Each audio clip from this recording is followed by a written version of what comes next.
एक ब्रॉडकास्टर है जिनका नाम है जेरेमी क्लार्कसन। ये एक बार एक ऐसे चीज को प्रूव करने में लगे थे जो आप सबके मन में आता होगा।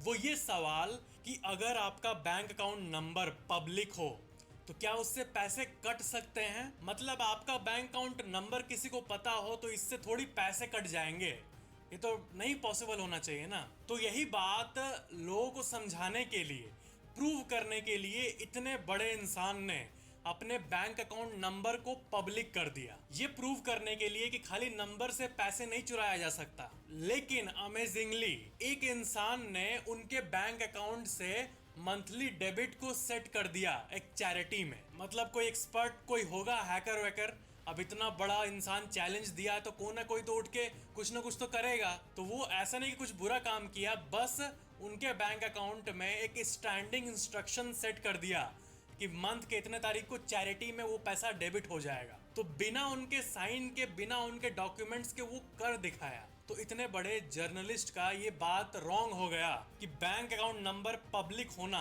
कोई टेंशन का बात नहीं है। ये बात गलत है क्योंकि कोई भी ऑटो डेबिट सेट कर सकता है। तो कोई भी आपके कॉन्फिडेंशियल डेटा को पब्लिक करना हार्मलेस तो नहीं है जैसा कि लोग सोचते हैं, हार्मफुल है। बाद में उन्होंने एक्सेप्ट किया कि हाँ ये तो हो जा रहा है भाई, किसी भी तरह का स्कैम हो सकता है। तो अगर कोई डिटरमाइंड हो, कोई भी हैकर या कोई भी, तो कुछ ना कुछ कर ही देता है। इसलिए अपना कोई कॉन्फिडेंशियल डेटा पब्लिक ना ही करो तो अच्छा है। अब मुझे पता है कि ऐसे भी कमेंट्स आएंगे, आप लोगों में से बहुत लोग कमेंट करते हो कि मेरे बैंक में तो 1000 रुपए है ही, जो उखाड़ना उखाड़ ले। गजब हो आप लोग। क्या आपने कभी जूस जैकिंग के बारे में सुना है? जूस जैकिंग एक ऐसी स्कैम है, एक ऐसा धोखा है जो आपके साथ कभी भी हो सकता है। बहुत कोई अनकॉन्शियसली पब्लिक प्लेस में जो सॉकेट्स होते हैं चार्ज करने वाला, उसको यूज करते हैं अपने फोन को चार्ज करने के लिए इमरजेंसी में, ट्रेन्स में करते हैं। तो ऐसा नहीं कि इंडियन रेलवे केयर नहीं करता है, लेकिन अथॉरिटीज के केयर करने के बावजूद भी जो डिटरमाइंड है कुछ ऐसा करने के लिए, डेटा स्टील करने के लिए, वो कुछ ना कुछ सेट कर ही देता है। होता ये है कि पब्लिक प्लेस में जो चार्जिंग पोर्ट्स होते हैं उसमें आप चार्ज करने के लिए लगाते हो फोन को, तो आपको पता भी नहीं चलता और आपका डेटा कॉपी होने लगता है। बात यह है ना कि ये इतनी भी कॉमन चीज नहीं है। 100 में से 95 बार वो सेफ रहता है, लेकिन मात्र 5 बार वो अनसेफ निकल जाता है। लेकिन उसी के चलते बहुत लोग का क्या क्या डेटा लीक हो जाता है। अपने प्राइवेट फोटोज हो गए और क्रेडेंशियल्स हो गए, बहुत कुछ लीक हो जाता है। और एक इंपॉर्टेंट बात मैं आपको बता रहा हूं कि क्या है कि लोग को बस ये लगता है कि कोई भी चीज हैक होती है तो बस पासवर्ड के जरिए हैक हो जाता है, कि अगर किसी को पासवर्ड मालूम है आपके किसी भी सोशल मीडिया का तो वो हैक कर देगा। तो ऐसा होता तो बड़े बड़े यूट्यूबर्स का चैनल कैसे हैक होता है? लिनस टेक टिप्स जो कि एक बहुत बड़ा टेक चैनल है, उसका भी चैनल हैक हुआ। एक्चुअल में रीजन ये है ना कि आपके मोबाइल में मौजूद जो डेटा है वो इंपॉर्टेंट है, आपका क्रेडेंशियल्स नहीं। मैं क्या बोल रहा हूँ?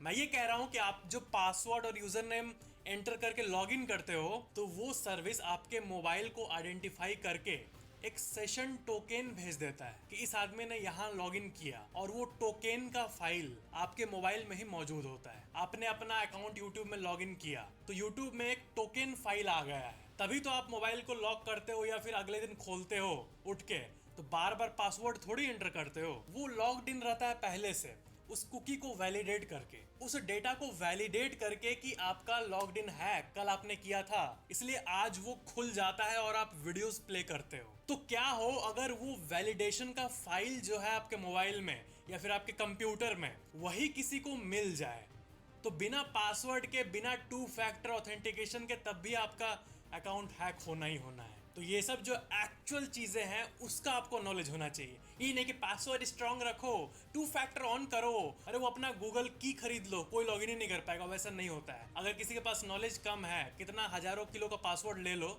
वो हैक होगा ही। इसीलिए आपका एग्जिस्टिंग डिवाइस जो है उसको सिक्योर रखना जरूरी है।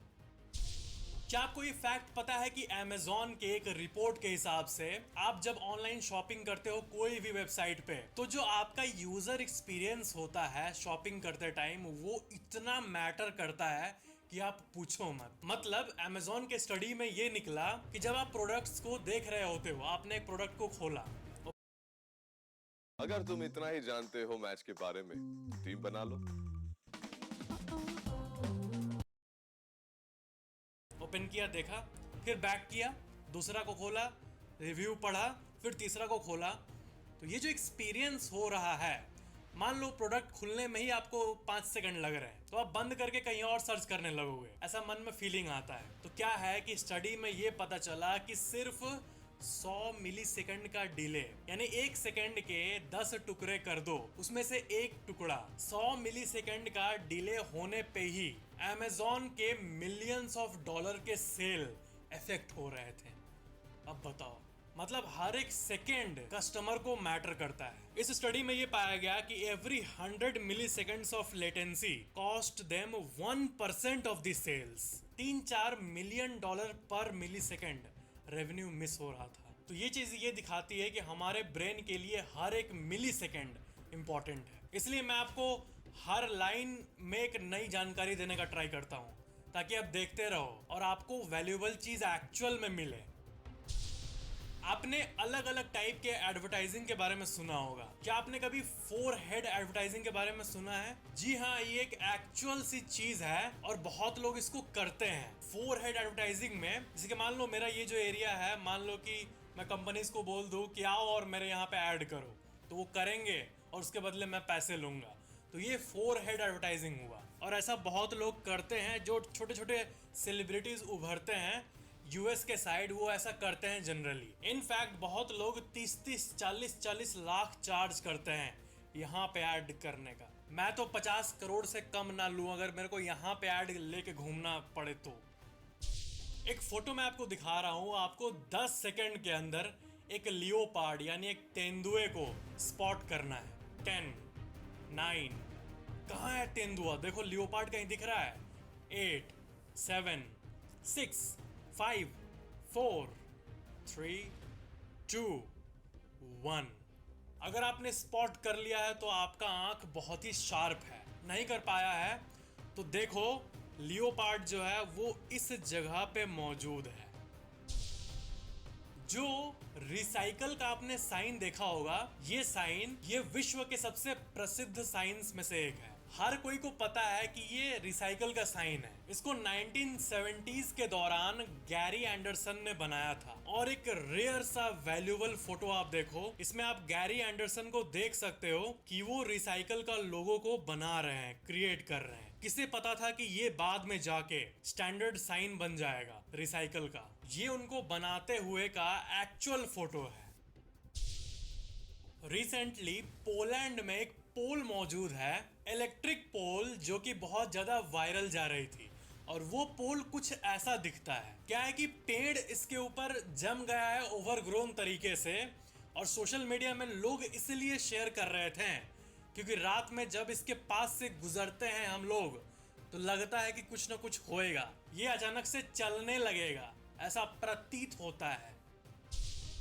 क्या आपको पता है कि बहुत सारे सर्वेज में ये पता चला है कि आपका जो IQ होता है ना, जो कि हम मेजर करते हैं कि हाँ आपका IQ, रीजनिंग, लॉजिक इतना है, आप मैथ्स में इतने मार्क्स ला दिया, आपका रीजनिंग क्लियर है। तो जिनका IQ ज्यादा होता है उनको लगता है कि हम दुनिया के किंग हैं, लेकिन ये जरूरी नहीं है। बहुत लोग ऐसे हैं जिनका IQ बहुत ज्यादा है, लेकिन कुछ कम्युनिकेट करने का तरीका, कुछ बताने का तरीका, कुछ समझाने का तरीका बिल्कुल लोल होता है। और बहुत कोई ऐसे हैं जिनका लॉजिकल रीजनिंग उतना अच्छा नहीं होता है, लेकिन उनके अंदर अलग ही टाइप की कला होती है। इसलिए किसी भी इंसान को मेजर करना हो उसके दिमाग को, तो हम लोग जो एक वेरिएबल ले लेते हैं IQ, लॉजिक, रीजनिंग, ये असल में कुछ भी नहीं बताता एक इंसान के बारे में। एक इंसान बहुत सारे अलग चीजों से मिल के बनता है। सिर्फ किसी के पास हाई IQ है इसका मतलब ये नहीं कि वो सबसे बढ़िया है।